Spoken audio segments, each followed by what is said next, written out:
Hello students.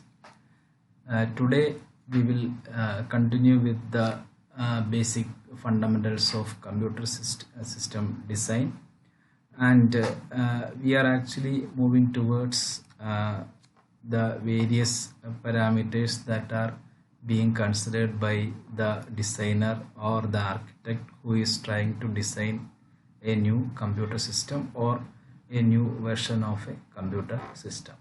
So today's session we will see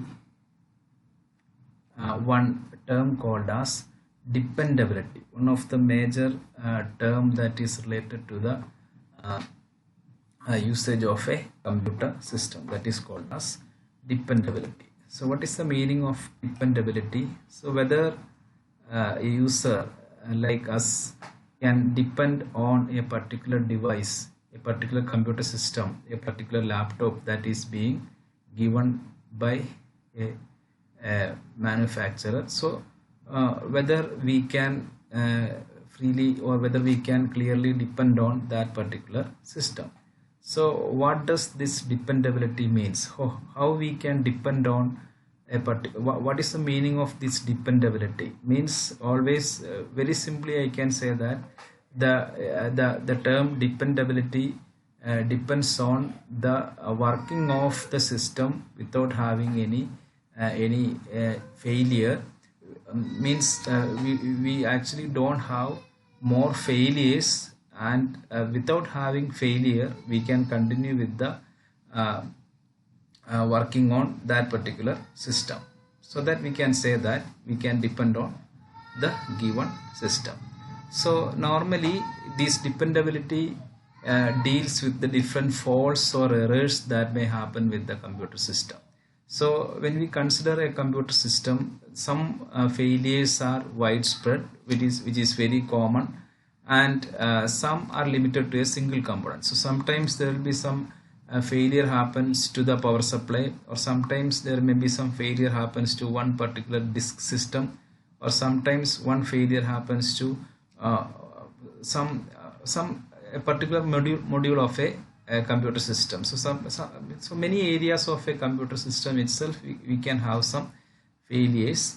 Normally we are considering we are assuming that we won't be getting failures for all the components. So at any time we'll be having some failures on some of the components, maybe one single component or any other component will be under failure. So if one component is failed or that is under failure, we need to have a failure solution. That means how we can recover from that failure. So automatically what we are doing is we'll try to repair that particular component, then we will continue with the working on the same system. So when we buy a system, assume that A is a system that we are buying, and we are working on that system for some period of time. For example, for 5 years we are working exactly, the system is working exactly in a very good way, but after 5 years we are getting a failure here, failure of a component. For example, power supply, we are getting a failure here. Then what we are actually doing, we are trying to repair that, and it will take some time. For example, 1 day it is, or 2 days it is taking for, this is 5 years, this is 2 days it is taking for repairing of that particular power supply. Then after that again it will continue. Now again the system is working in a proper way. Then after 3 years we are getting some more failure to the power supply. So I am considering only one component now, power supply. Some failure happens, again it will take some time to repair that, again it will continue in this particular way.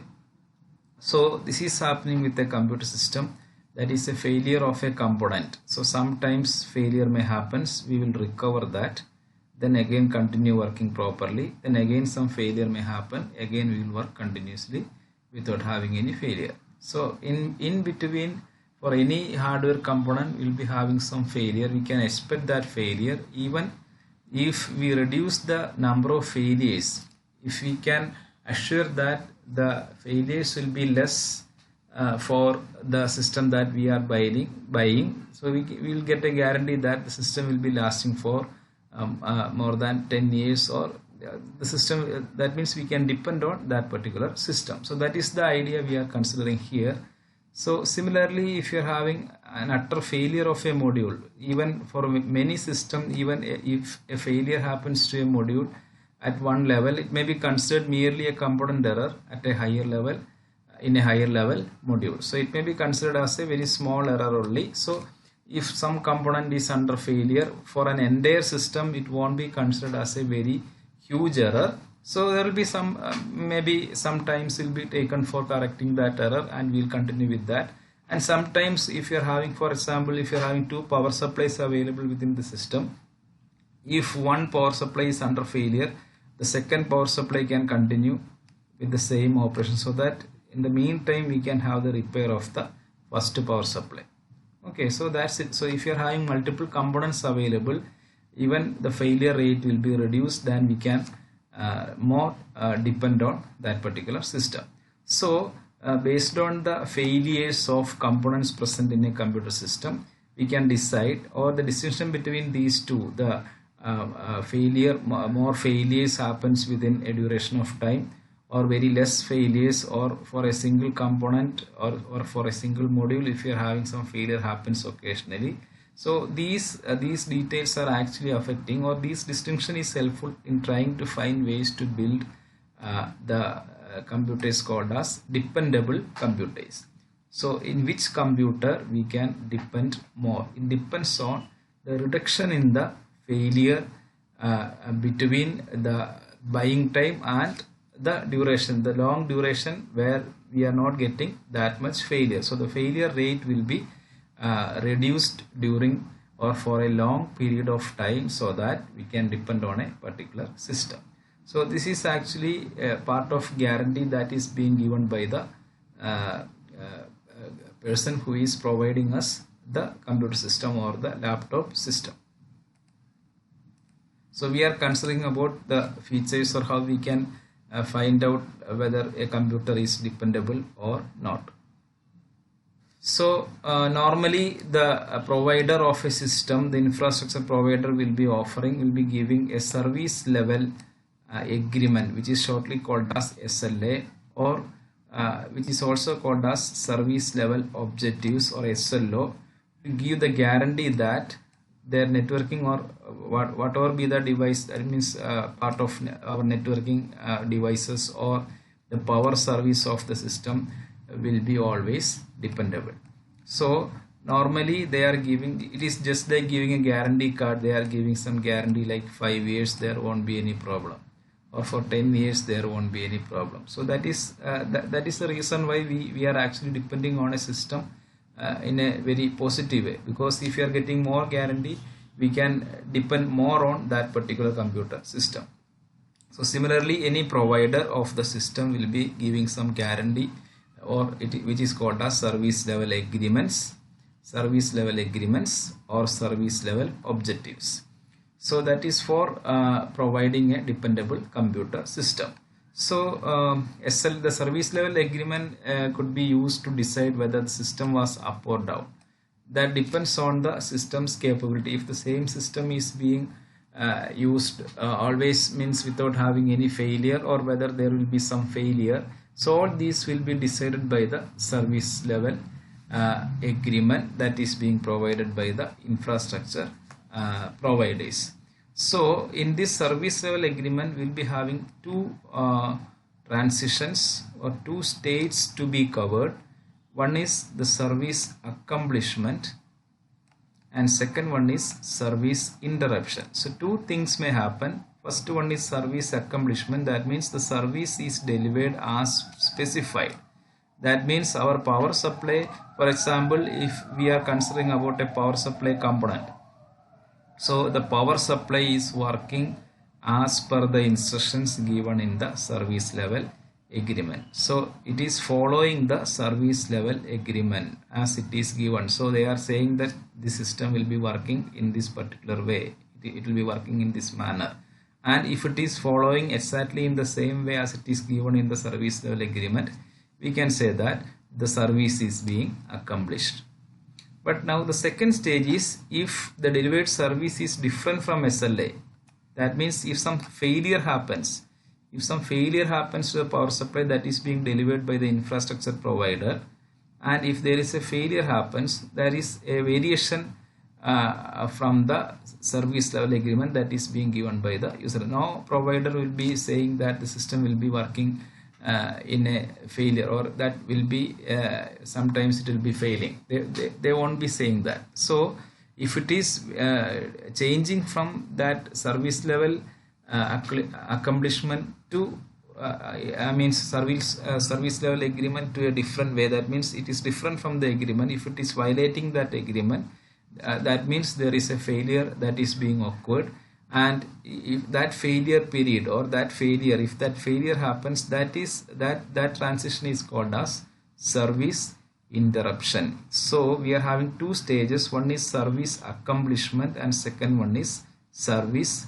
interruption. So service accomplishment, the duration in which the system is exactly following the service level agreement or service level objectives. So whenever that system violates this service level agreement, or if it is varying from the service level agreements, we can call it as service interruptions. So for any device or for any hardware device, we can have these two stages: service accomplishment and service interruption. So transition between these two stages are caused by failures. So why we are having a variation from service accomplishment to service interruption? Why we are switching from accomplishment to interruption? If some failure happens, it will move to the service interruption. Then after correcting the error or failure, it will go switching from service interruption to the service accomplishment. So there will be switching between these two, accomplishment to interruption and from interruption to accomplishment. That means from state 1 to state 2 and from state 2 to state 1. So during failure, it will move from state 1 to state 2, and for restoration from state 2, that means it will go to the previous stage itself, that is from 2 to state 1. So that is happening with a product or a device that is being brought from an infrastructure provider. So everybody will be giving a service level agreement. That means the system will be working properly for some period of time. They will be giving like a guarantee, like information they are giving, and that means if it is working properly, it is like service being accomplished properly. And whenever some failure happens, there will be some service interruption, some failure happens. So how speedily we are recovering from that particular failure will actually increase the service accomplishment period. So more time the system will be working in a proper way. So for example, 10 years we are using a system. After 7 years only we are getting a failure, means for these 7 years we are having the exact service accomplishment. Then after 7 years one error happens, means 1 day it is given for repair. So that's from 7 years to 1 day, it is a very small delay only. Even after 1 day it is again coming restored back to the service accomplishment. That means most of the time the system is working in the that means by following the service level agreement, that is service accomplished. Okay, so this is what is happening with many of the product that is being brought from the infrastructure providers.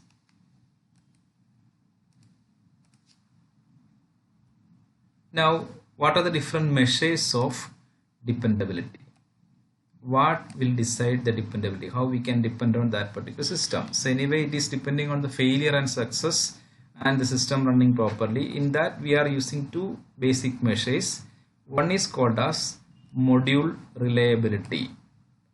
Whether the module present in the system is reliable. Reliable means whether we can believe that device or that module or not. Whether we can believe the module or not. That means we can always depend on that. It is a durable module. That means more time, more duration, the module will be always means we can depend on that. That is what module reliability. We will see in detail, and we can actually define what is the reliability of a particular module present in a computer system. So it is the measure of the continuous service accomplishment. Continuous service accomplishment. It is the measure for. So how long the service will be accomplished continuously. That means it is the time to failure. It is the time to failure. That means the system is working properly from starting. Then how long it lasts when it reaches first failure. So this duration is the time to failure. So this much time it takes to get a failure. So similarly, after restoration, again it will continue that. Again we will be having some time to get another failure. So again we are having some more time to failure. So it is a measure of, so module reliability is the measure of the continuous service accomplishment, or it is also called as time to failure, from a reference initial point. So starting from the initial period, from a reference point, how much time it will take, how long the service is being accomplished. That is what is called as module reliability.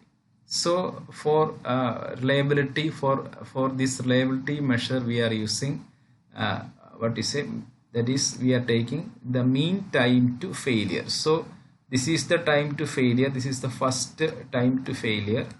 Then failure happens and restoration again. This is the second time to failure.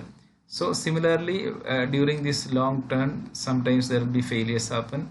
So this is the way how we are depending on a particular system. So most of the time, long duration will be having time to failure, service accomplishment, and very less time will be having the time to repair, or that is the failure period.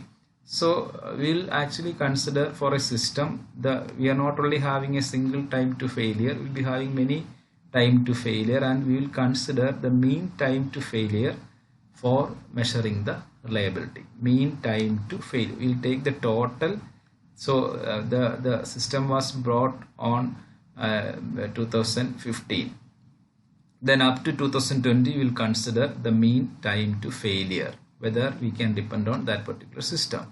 So these things are actually considered when the designer is trying to create a new system, and he will be having a comparison with the earlier system, whether if we follow the same pattern, if we are following the same product as in the previous system, whether we can depend on that particular system.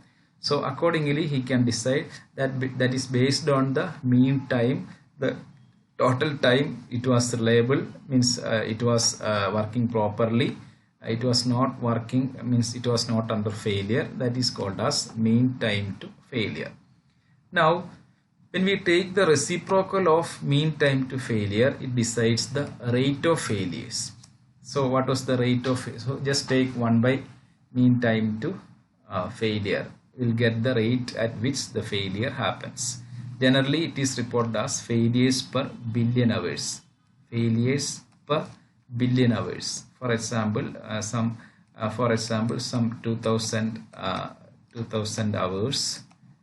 Some 2000 hours it was under failure. To 1 billion means actually 10 lakh. 1 billion. So overall, in total 1 billion hours, 2000 hour it is under failure. So the rate of failure is actually considered in terms of failures per billion hours, because we are considering the time duration when we are having the failure. Okay, so this is the failure in times, like mean time to failure and failure in time. So that decides the total failure time on a base total time duration that is considered in terms of 1 billion hours. Now the service interruption is measured as, that is when the failure happens, that duration, whenever some failure happens, so this is a failure, this is a failure, this is a failure. If some failure happens, we'll be having many time failures, right? So this is a failure, first failure, second failure, third failure, then fourth failure. So we'll be having some time duration between these steps. So we'll take the mean time to repair. So this duration, first failure duration to repair, again time to repair, time to repair, time to repair, and we'll take the mean time to repair to find out MTTR that decides the service interruption. So time to failure is the time when the system is working properly. Time to repair is the total time or mean time where the system was under failure. So time to failure is the time when the system was up, and time to repair is the time the system was under failure. And now when we consider the mean time between failures, so what is the mean time between failures? So this is one failure and this is another failure. Then the mean time between these two, the mean time between two failures are considered by taking mean time to failure that happens here and mean time to repair. So when we consider two failures, and in between two failures we'll be having mean time to failure, that is when the system was up, and mean time to repair when the system was under repair or under failure. So mean time between failure will be calculated by using mean time to failure plus mean time to repair. So MTTF plus MTTR.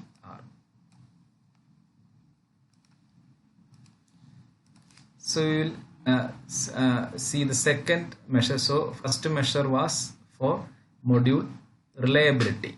Now the second point is module availability, whether the module is always available for the purpose that is used for that particular, that is the duty of that particular module. So it is a measure. So reliability is one of the major measure of dependability. Similarly, module availability is also another measure for dependability. So what is this? It is a measure of the service accomplishment with respect to the alternation between the two states of accomplishment and interruption. It is the measure of the service accomplishment with respect to, so this is service accomplishment, mean time to failure, to the alternation between two states of accomplishment and interruption, mean time to failure plus mean time to repair, that is the time between two failures. That is called as module availability. So availability is evaluated by using the formula MTTF to MTTF plus MTTR. So it is considered for non-redundant systems. So assume that if you are having one power supply and if you are having a backup second power supply also available, normally if this power supply is under failure, the second power supply will automatically start execution. So automatically there won't be any delay in that is for repair. There won't be any delay due to failure. So the second power supply can be utilized at the same time for the execution or the working of the system. So this is the formula that is considered when we are using non-redundant, non-repeated systems. So the module availability is evaluated as MTTF to MTTF plus MTTR. So module reliability and module availability are the two major measures used for deciding whether the user can depend on a particular hardware device used in a computer system. Now we'll see one problem.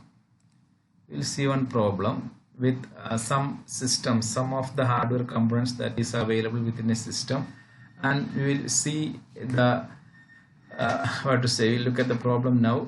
That is for measuring the dependability, whether we can depend on that particular system or not. So assume we are having a disk system. So we are considering only one disk system with some components.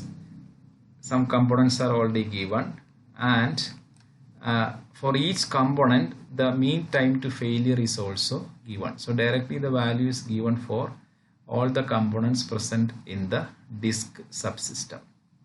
So in this disk subsystem we are having 10 disks available, and for each disk mean time to failure is 1 billion, that means 10 lakh. So 10 lakh hour up to, that means 10 lakh hour, that means each disk will be lasting up to 10 lakh hour or 1 billion hour. So you can assume if you are having 10 disks, each disk will be having 10 lakh hour mean time to failure. So that we are assuming, that is already given. Now we are having a SCSI controller which is used in the disk system, SCSI controller, which is having, we are having only one SCSI controller which is having 5 lakh hour mean time to failure. So what we are, almost means start from the starting we are having, we can depend, that means up to 5 lakh hour the system will be working properly. Maybe in between we will be having some failures, but still up to 5 lakh hour we can depend on that particular system. Now, so every individual components, they are directly given the mean time to failure. Now we are having a single power supply available which is having 2 lakh hour as the mean time to failure. So power supply is having more chance to have failure than SCSI controller, and disk is having more mean time to failure, that means low, means very less chance of having a failure. Now we are having a fan system associated with the disk subsystem which is having again 2 lakh hour as the mean time to failure. And for SCSI cable, we are having a single cable present for connecting with SCSI, that is again having 1 billion hour mean time to failure. So from the given input itself we can see that disk is more dependable than the other SCSI controller, power supply or fan. Even SCSI cable can also be more dependable because it lasts for more hours. So every components are different. That depends on the functionality of these components. The mean time to failure that may vary because every components by the company, by the product, that will be varying. So now let us come to the problem. All these inputs are given for each of these components present in a disk subsystem. Now using the simplifying assumption that the lifetimes are exponentially distributed. So we are not considering any limit for the lifetime. So assume that it is lasting for, means it is given exponentially. And the failures are independent. The failures are independent. So if one failure happens to SCSI, it is an independent failure. One failure happens to power supply, it is an independent failure. If one failure happens to one disk, it is an independent failure. Now compute the mean time to failure of the system as a whole. That means we need to find out, so we need to find out the mean time to failure of the entire disk system. Individual components, the details are given. Individual components mean time to failures are given. Now we need to find out the mean time to failure of the entire disk subsystem. Okay, so if these values are given, the problem can be easily solved. Now we already know, so we'll take the failure rate of the entire system. We'll take the failure rate of the entire system, which is equal to, so what is a rate of failure? I have already mentioned. Rate of failure is the reciprocal of the mean time to failure, which is already given in the previous slide. Mean time to failure 1 divided by, that is reciprocal of mean time to failure. So here for 10 disk, each disk 1 billion hours. So 10 into 1 divided by 1 billion hour or 10 lakh hour. So it is equivalent to, we don't need to write it 10 because first disk 1 divided by 1 billion plus again 1 divided by 1 billion plus 1 divided by 1 billion. So we need to write it 10 times. So we'll write it together like 10 into 1 divided by 1 billion. Plus then we are having one SCSA control, because for a single device this is enough, but we are having a second device which is having 5 lakh hour, so 1 divided by 5 lakh, plus for one power supply 1 divided by 2 lakh, one fan 1 divided by 2 lakh, one SCSA cable 1 divided by 1 billion, which is equivalent to so the largest one here is 1 billion. Then on top is a simple mathematical calculation. This is 10 plus 10, then for with 1 billion this will be 2 times plus 2, plus here it is 5 times plus 5, plus here it is again 5 times, and here it is 1 times.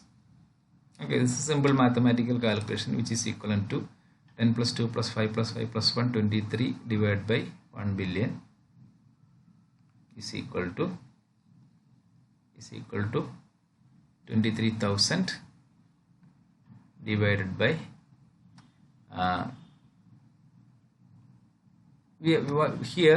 here we are actually considering, this is not billion, sorry, we are actually considering these things like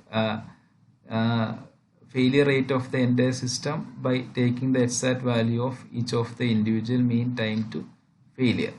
Now finally, after getting this 23 divided by 10 means 10 lakh, we are adding 3 zeros into that to convert that into billions. Okay, so this is the billion value. Okay, so here it is 23,000 to 1 billion. Okay, 23,000 to 1 billion. Okay, so this is not billion, sorry, it was given wrongly before. So 23,000 to 1 billion, or 23,000 failure in time. So 23,000, what we are getting on up is the rate at which we are having failures that happens with the entire disk system.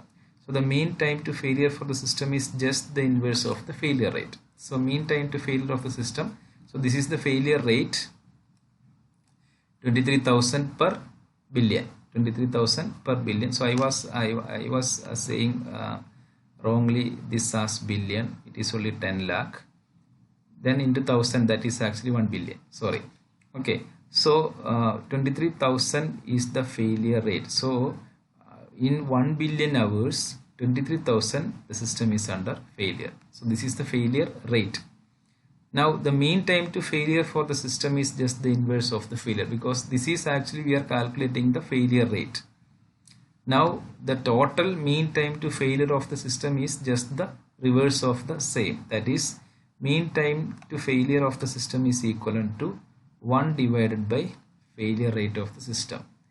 That is, what is failure rate of the system? 23,000 divided by 1 billion. So 1 billion hours divided by 23,000 is equivalent to 43,500 hours.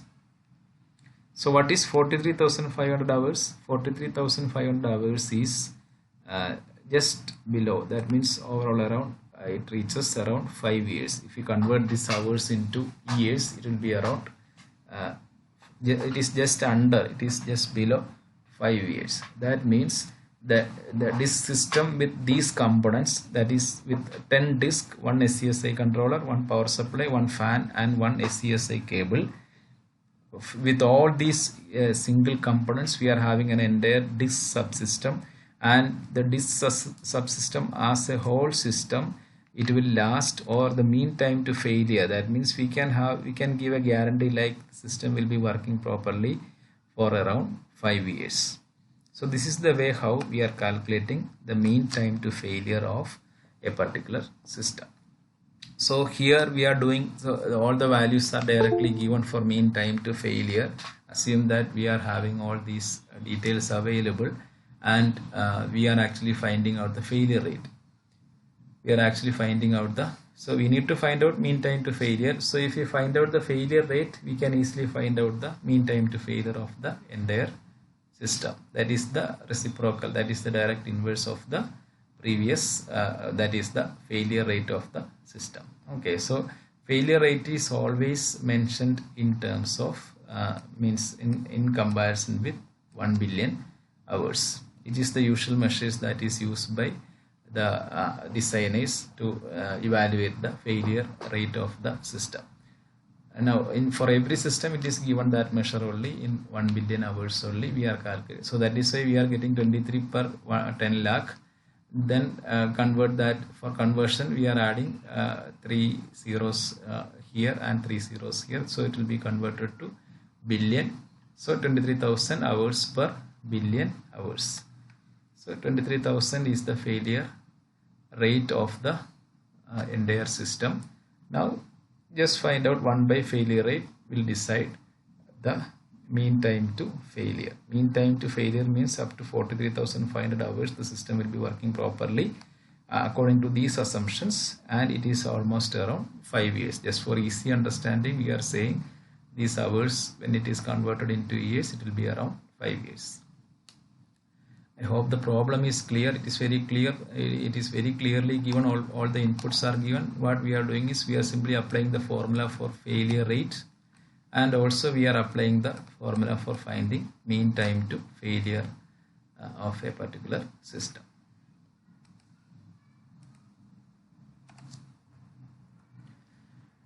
Now we will look at another problem. It is related to the previous one only, but we need to read the entire problem. We are having disk subsystem often have, as I have mentioned earlier, we will be having redundant power supplies. If we provide multiple power supplies, we can actually reduce the we can increase the reliability. That means we can reduce the failure time of that particular entire whole system if you are having some components available more than one times. Because if one here it is given like if you are having more than one power supply, that means if you are having redundant power supply available, if one power supply is under failure, the second power supply will be acting at the same time, so that we can reduce the overall failure time taken for the entire disk subsystem. So what will be the effect on the system with redundant redundant subsystems available? We'll see. Okay, so we are having some modifications added to the previous program. So the disk system often have redundant power supplies generally to improve dependability. So using the components and MTTFs from above, so we are considering the same example, the components, the same set of components available, and the same mean time to failures are also available for this problem also. Calculate the reliability of a redundant power supply. Calculate the reliability of a redundant power supply. Assume one power supply is sufficient to run the disk subsystem, and that we are adding one redundant power supply. So we are adding one more power supply into the existing disk system, so that we can actually reduce the failure time. Okay, so we need to calculate the reliability of a redundant power supply. So if you are having two power supply available, so first power supply which goes under failure, so in the same time the second power supply will act, and in the meantime first power supply will be going for repair, and after the repair if within that repair period if anything happens to the second redundant power supply, there will be some failure time. Otherwise it can be replaced, and there won't be that much failure time happens with the entire disk subsystem. So we need a formula to show that what to expect when we can tolerate a failure and still provide service. So to simplify the calculations, we assume that the lifetimes of the components are exponentially distributed as in the previous case, that there is no dependency between component failures. So we are considering all the elements as separate components only as in the previous case. Mean time to failure for our redundant power supplies is the mean time until one power supply fails. Okay, so we'll consider mean time to failure for one redundant power supply is the mean time until one power supply fails divided by the chance that the other will fail before the first one is replaced. So that I was mentioning here. We are having two power supplies available and one power supply goes under failure. Now automatically the second will act, but during that period, that means in the same time it will go for repair, and if the repair is not completing, so we are actually taking a probability, that is a chance that the other will fail before the first one is replaced. So there is a chance before the first one is being replaced, because second is taken the power supply action now, but before replacement the second also may get a failure. So we are taking a probability here. So mean time to failure for our redundant power supply is the mean time until one power supply fails divided by the chance that the other will fail before the first one is replaced. Thus, if the chance of a second failure before repair is small, thus if the chance of a second failure, thus the chance of, just a second. So so we are giving a probability of having a second failure also. So thus if the chance of a second failure before repair is small, then MTTF of the pair is large. Mean time to failure of the pair is, because more time, so we are giving a small consideration here. Even a second is being replaced, first one become failure, second one is being replaced. Now before the replacement, second also under failure, still we are assuming that it will be a very small failure only. Even if there is a small failure, the total MTTF of the pair of power supply will be large. That means more time the system we can that will be reliable. So since we have two power supplies and independent failures, so these are two independent failures, the mean time until one disk fails is mean time to power supply divided by 2, because we are having two different power supplies available. Mean time to the failure of one power supply is considered as mean time to failure power supply divided by 2, because we are taking only one power supply. We are having two power supply available. Now we are considering the failure of mean time to failure of power supply divided by 2. That is for the first, that is only we are considering only one failure. Now a good approximation of the probability of a second failure is MTTR, that is mean time to repair over the mean time until the other power supply fails. Okay, that same thing I was mentioning. So hence a reasonable approximation for a redundant pair of power supply is given as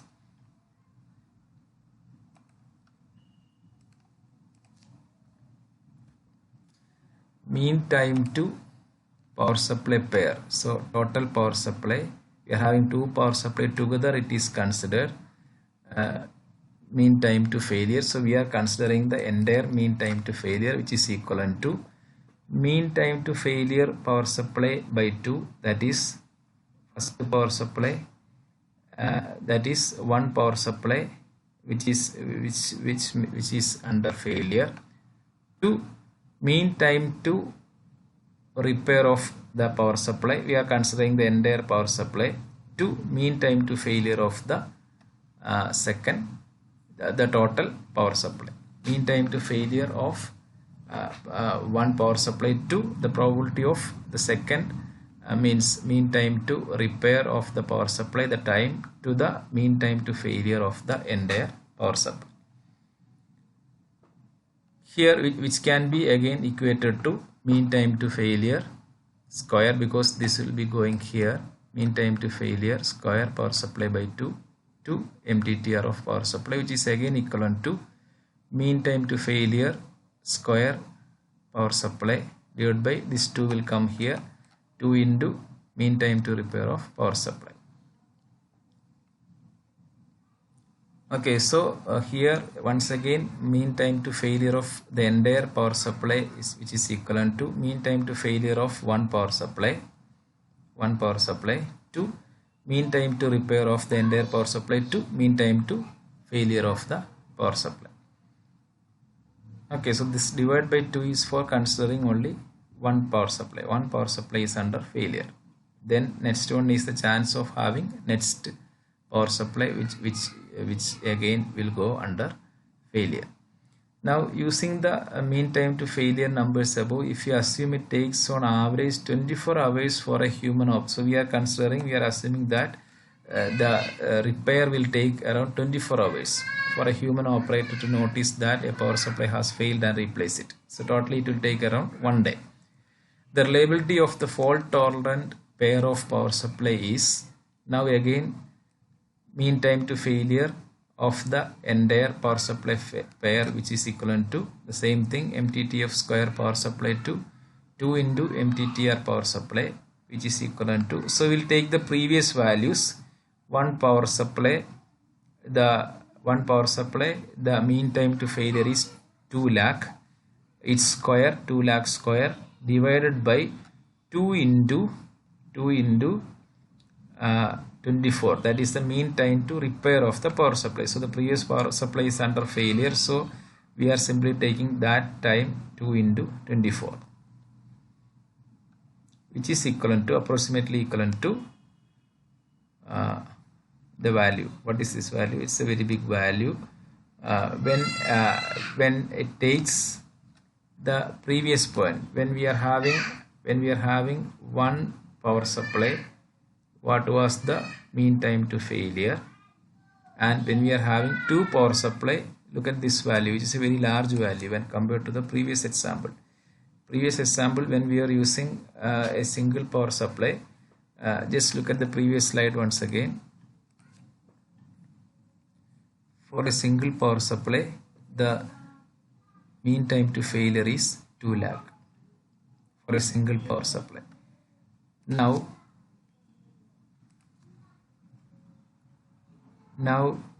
when it comes to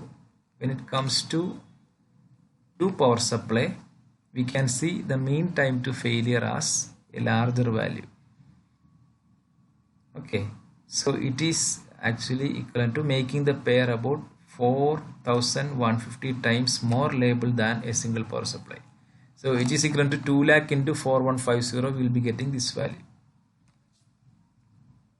That means if you are having a redundant power supply available within our computer system, it's very clear. It is given as a problem by using their MTTF and MTTR formula, but it is very clear, because if you are having like for example in our home, if you are having our normal KCB power supply plus if you are having an inverter, what is our reliability, how we can actually access the power? Whenever the power goes, the inverter will be replaced automatically. Then inverter will be working up to the real KCB power comes. So we can depend more on the power supply. Similarly, in a computer system, if you are having a redundant power supply available, there is a more chance of having dependability. We can more depend on that power supply. So the cost will always increase, but still we can depend more on that system, because when we had one power supply available, the mean time to failure was 2 lakh hours, we can depend on that. But when it comes to more than one, means we are having two power supply, we can even from 2 lakh into 4150, that much bigger than the mean time to failure of a single power supply. It became this much hours we can depend on the entire power supply system of the computer system.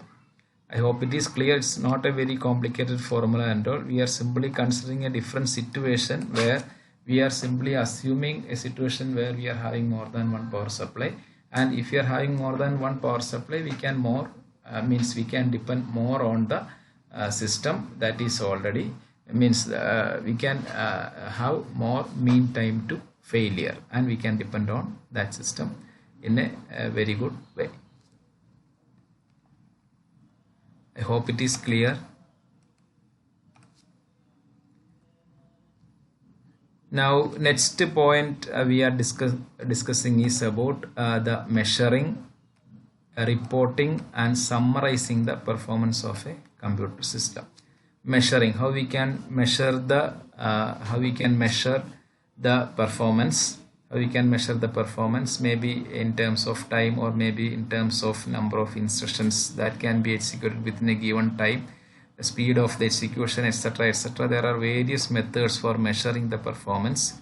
Then second point is reporting, how we can report those informations, whether because when the performance, how we can, a designer can compare the new system with the earlier system, they need to have the report from the earlier system. So all the measured informations are to be reported so that the other architect can also look into the report and they can have some comparison.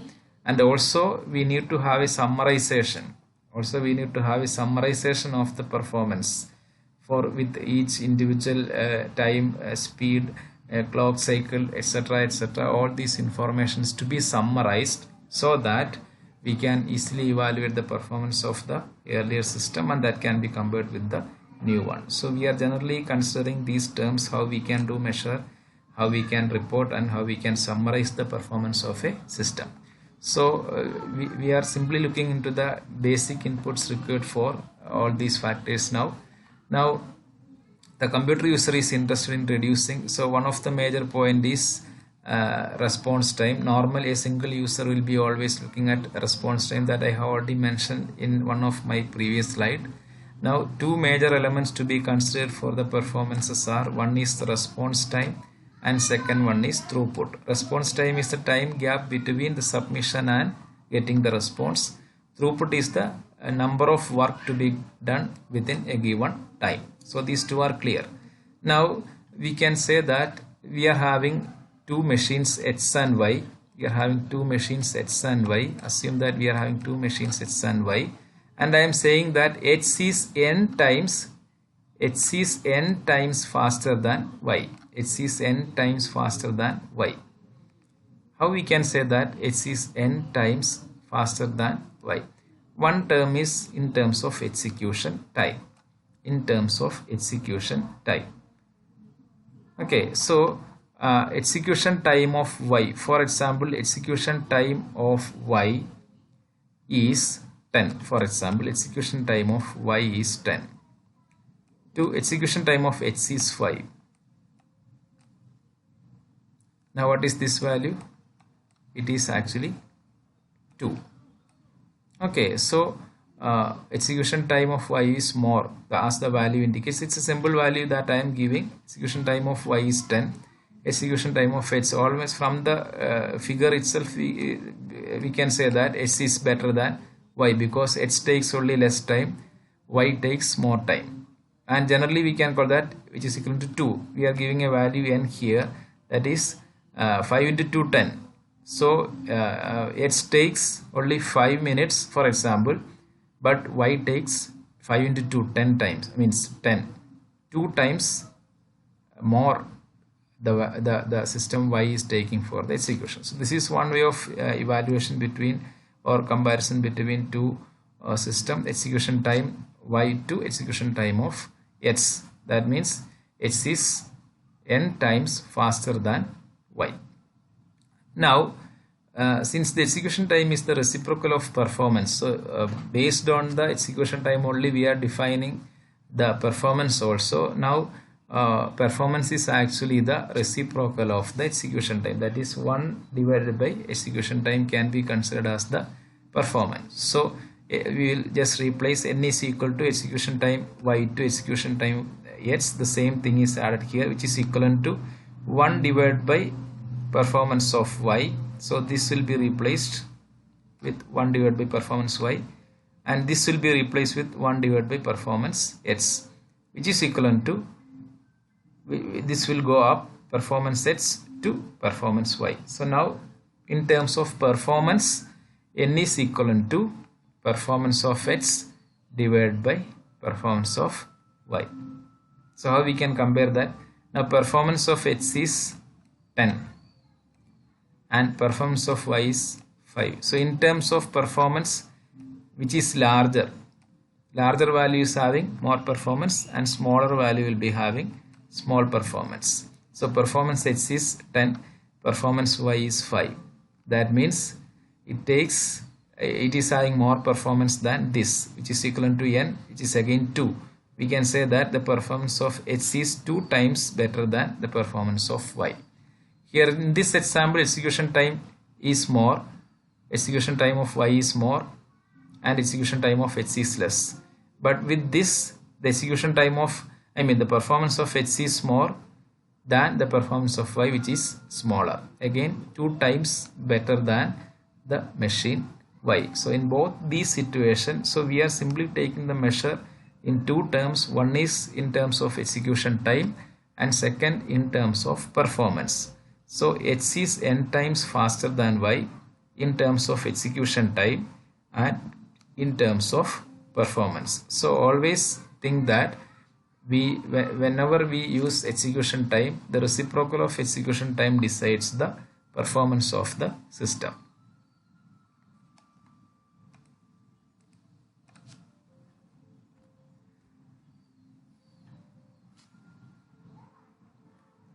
Now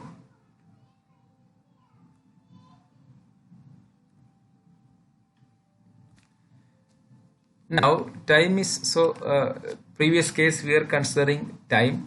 Time is not always the metric quoted in comparing the performance of computers. Even if we are not considering time, it is not the only measure for evaluating the performance of any system. We are still time is having its own importance, because whenever we are trying to even for execution time always depends on time. Even performance also, we are mentioning it like some task to be completed within time, means again there also we need to have some dependency on the time. So what is the time that is actually required for the performance of a computer? Maybe depends on some times like wall clock time. Wall clock time is the, so some tasks are being executed, that is, this is the starting time and this is the end time. So this entire time, so whatever happens in between, the entire time will be considered as wall clock time. Now response time is, a task is given and how I am getting the response. That single, for a particular task, what is the response time? So sometimes we will be considering the entire time, wall clock time. Sometimes we will be considering the response time only. Sometimes we will be considering the elapsed time. The elapsed time is the latency to complete a task. That includes not only the CPU, it includes the disk access, memory access, input access, and the operating system access. Everything, all the operations are together is considered as the elapsed. It is not only considering the CPU usage, all other factors are also being considered. But CPU time is also a measure. CPU time is the time the processor is computing, not including other waiting and other related access to the other devices. So performance and execution time are the two major measures that we are considering for evaluating, measuring or summarizing the performance of a particular system.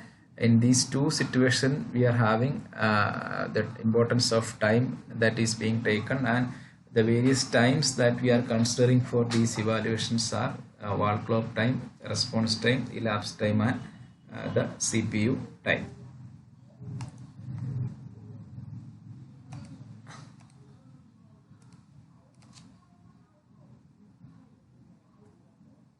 Now that's it for now. This session I am winding up now, because this is already 1 hour is nearing. So this session we were discussing about the dependability issue, whether how we can depend on a particular device, particular system, or a computer system as a whole system, how we can depend, how we can evaluate this dependability based on two measures like reliability and availability. And we have seen some problems, and we have also given some introduction regarding the various performance measures used for evaluating the performance of various devices or computer that we are using currently, or that is helpful for the designer of a computer system. So we will see the measuring other related points to the measures, how we can measure the performance and what are the requirements and how we are doing this performance measuring. All these factors will be discussed in the next session. Thank you.